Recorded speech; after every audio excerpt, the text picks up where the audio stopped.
Hello everyone, कैसे आप सभी लोग। आई होप आप सभी लोग अच्छे होंगे। आज के इस वीडियो में हम करने वाले हैं क्लास 9 साइंस का chapter number 1 methods in our surrounding. इस चैप्टर का पार्ट 1 हमने पहले कवर कर चुका है। अगर आपने उस वीडियो को नहीं देखा तो जरूर देखिएगा, उसका लिंक हम आपको डिस्क्रिप्शन में दे देंगे। आज हम चालू करते हैं इस चैप्टर का पार्ट 2।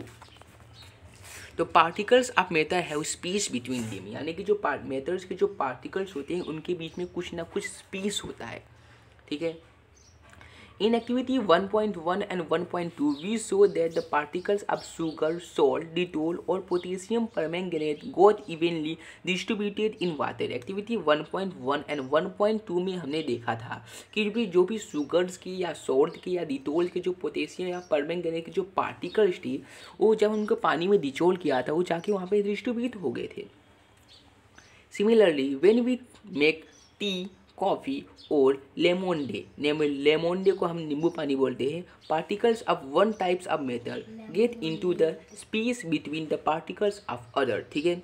जब भी हम टी बनाते हैं या कॉफ़ी बनाते हैं या फिर नींबू पानी बनाते हैं तो एक टाइप्स के जो पार्टिकल्स होते हैं वो दूसरे टाइप्स के पार्टिकल के बीच में जाके बैठ जाते हैं। तो this show that there is enough space between the particles of matter. इससे हमें क्या पता चलता है कि जो मैटर्स के जो पार्टिकल्स होते हैं उनके बीच में इनफ स्पेस होता है, जैसे कोई दूसरा आके वहाँ पे बैठ सके। ठीक है, आगे बढ़ते हैं। आगे आता है हमारा particles of matter are continuous moving, यानी कि जो मैटर्स की जो पार्टिकल्स होते हैं कंटिन्यूस कैसे करते हैं, मूव करते रहते हैं।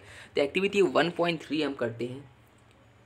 Put an unlit incense stick in a corner of your class. How close do you have to go near it so as to get it smell. Now light the instant stick.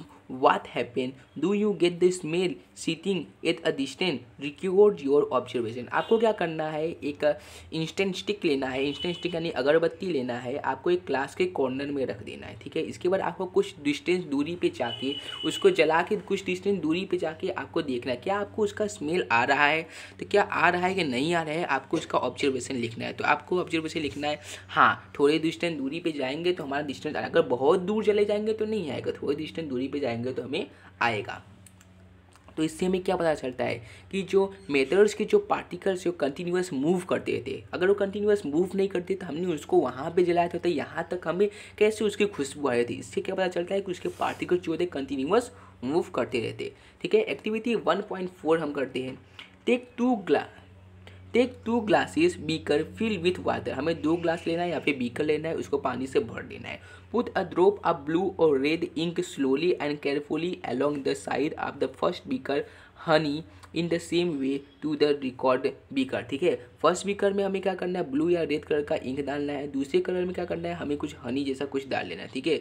Leave the distribution in your house और in a corner of your class. उसको वैसे ही रख देना है। ठीक है। Corner में class में वैसे रख देना है। ठीक है। थोड़े समय के लिए आपको रख देना है।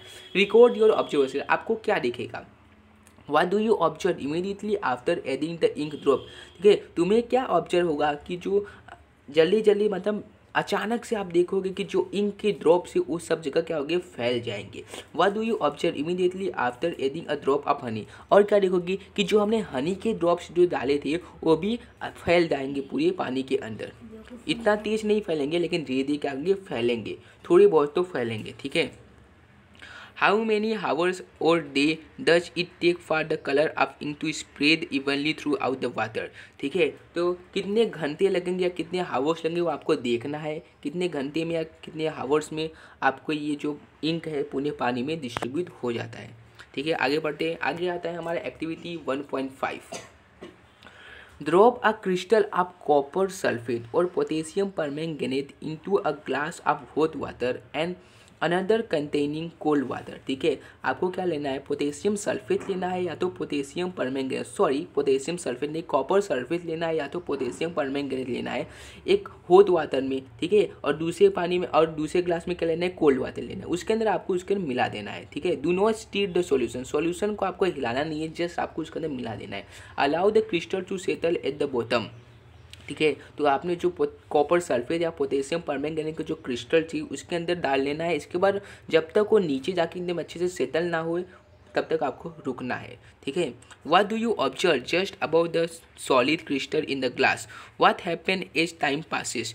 What does this suggest about the particles of solid और liquid? Does the rate of mixing change with the temperature? ठीक है, इसके बाद आपको क्या ऑब्जर्वेशन क्या दिखेगा? आपको ऑब्जर्वेशन ये दिखेगा, जैसे ही आप उसके अंदर सॉल्यूशन के आप क्रिस्टल डालोगे तो एक आप हॉट वाटर में डालोगे और एक कोल्ड वाटर में डालोगे, तो आप देखोगे हॉट वाटर में जो भी क्रिस्टल के जो पार्टिकल्स थे वो जल्दी जल्दी स्प्रेड हो जाएंगे, कोल्ड वाटर में थोड़ा समय के बाद स्प्रेड होंगे। तो इससे आपको क्या पता चलता है कि कोई भी गर्म चीज़ में अगर हम किसी चीज़ को डालते हैं तो वो जल्दी स्प्रेड होता है। यानी टेम्परेचर के अगर टेम्परेचर को हम इंक्रीज करते हैं तो जो पार्टिकल्स का जो मूवमेंट होता है वो भी जल्दी जल्दी इंक्रीज हो जाता है। तो एटलीस्ट इससे हमें कंक्लूजन क्या मिलता है? इससे हमें कंक्लूजन ये मिलता है कि जो भी मेथड्स के जो पार्टिकल्स होती है वो एक जगह से दूसरी जगह पे मूव करते रहते हैं। जैसे कि हमने ऊपर भी एक्टिविटी देखा था, इंस्टेंट स्टिक को एक जगह रखा था, वहाँ से हमें इतनी दूर थे तो भी हमें वहाँ से स्मेल आ रही थी। इसका मतलब क्या हुआ कि पार्टिकल्स जो होते हैं वो मूव करते रहते हैं। From the above 3 example and we can conclude the following, ठीक है। अबव 3 एग्जाम्पल हम क्या क्या कंक्लूड कर सकते हैं? Particles of method are continuously moving, यानी कि जो मेथड्स के जो पार्टिकल्स है कैसे होते हैं? कंटिन्यूस मूव करते रहते हैं। That is they possess what we call the kinetic energy. अब कोई भी चीज़ अगर मूव करता है तो उनके पास कुछ ना कुछ काइनेटिक एनर्जी होती है, वो कुछ ना कुछ अपने साथ काइनेटिक एनर्जी कैरी करते हैं। इसका मतलब हम बोल सकते हैं कि जो मेथड्स के जो पार्टिकल्स हो एक जगह से दूसरी जगह पे मूव कर, इसका मतलब उनके पास क्या है? कुछ ना कुछ काइनेटिक एनर्जी भी है। As the temperature rises particle move faster.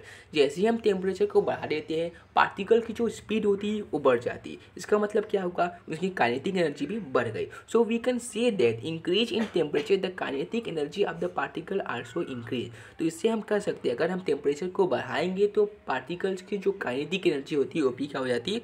बढ़ जाती है। In the above 3 activities, we observe that particles of matter intermix on their own with each other, ठीक है। above 3 activities में हमने देखा कि जो पार्टिकल्स जो मेथड्स के जो भी पार्टिकल्स होते हैं वो एक दूसरे के अंदर क्या होते हैं? मिक्स हो जाते हैं। They do so get by getting into the space between the particle. वो कैसे मिक्स होते हैं?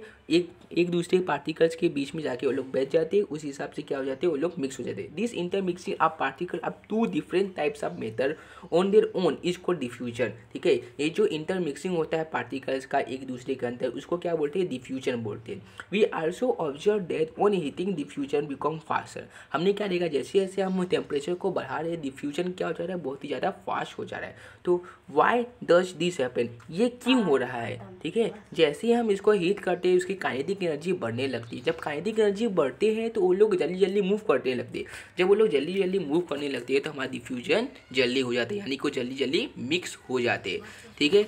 तो इसके बाद से हम नेक्स्ट पार्ट में करने वाले हैं। अगर आपको हमारा वीडियो अच्छा लगा तो इसे लाइक कीजिएगा, सब्सक्राइब कीजिएगा, शेयर कीजिएगा। मिलते हैं अगली वीडियो में। जय हिंद, जय भारत।